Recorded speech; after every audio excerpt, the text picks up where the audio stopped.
कौलाटा कटपा था। आप में से कितने लोगों ने ये क्षेत्रीय किस्सा सुना है? ये एक काफी प्रसिद्ध कहानी और व्यंग्य था जो पुराने समय में लगभग हर व्यक्ति ने सुना था। आइए गुमनामी में दबी इस कथा को आज फिर से सुने। 3, 2, 1 स्टोरी टाइम।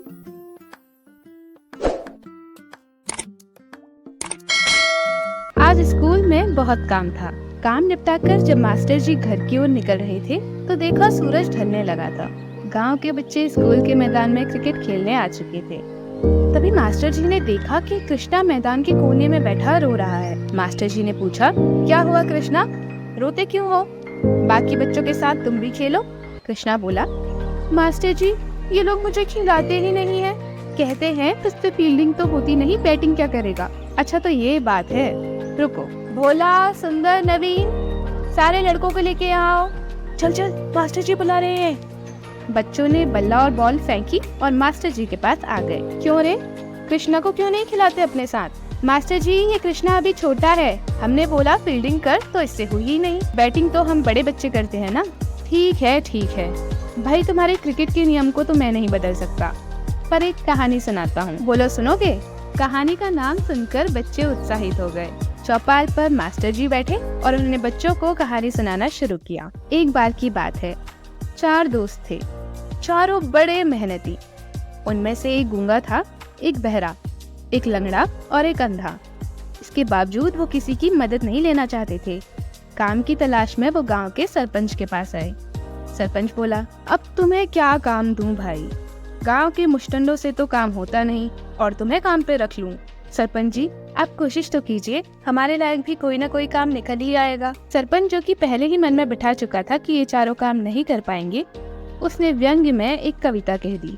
कौलाठा कटपाता सुन काला तू, चूड़ी हर आगे हिरकाना तू, बकरी सरियों पड़ गए लौ ढूंढा तू। लाटा यानी जो व्यक्ति बोल नहीं सकता था, उससे सरपंच ने कथा सुनाने को कहा, और जो काला यानी सुन नहीं सकता था, उससे कहा कि ये जो कथा कह रहा है वो सुन। फिर अंधे व्यक्ति से कहा, वो घास के लुट्टे दिख रहे हैं, वहाँ मेरी सुई खो गई है, उसे ढूंढ के ले आ। और लंगड़े व्यक्ति से कहा, मेरी बकरियां अनाज के मैदानों में चली गई हैं, उनको लेके आ जा। चारों जन हक्के बक्के एक दूसरे को देखते रह गए। फिर भी सरपंच के कहे अनुसार अपने अपने काम पूरे करने की कोशिश करने लगे।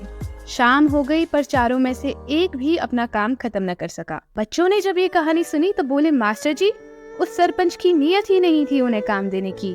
लाटे व्यक्ति को वो बकरी लाने को कह सकता था, बहरे व्यक्ति को वो सुई ढूंढने को कह सकता था, अंधे व्यक्ति को वो कहानी सुनाने को कह सकता था, और लंगड़े व्यक्ति को उस कहानी को सुनने का काम दे सकता था। शाबाश बच्चों, तो तुम समझ गए ना कि कैसे काम का सही विभाजन करके हम अपनी क्षमता को बढ़ा सकते हैं। और ये इसलिए भी जरूरी है ताकि समाज के हर व्यक्ति को हम साथ लेकर आगे बढ़ सके। क्या किसी को उसकी कमी गिनवाते हुए पीछे छोड़ना उचित है? बच्चों ने कहा, बिल्कुल भी नहीं। तो बताओ, कृष्णा से तुम बैटिंग करवाओगे या बॉलिंग? इससे पहले कोई बच्चा कुछ कहता, नन्हा कृष्णा उत्साह से भर के आत्मविश्वास में बोला, मास्टर जी मैं बैटिंग करूंगा।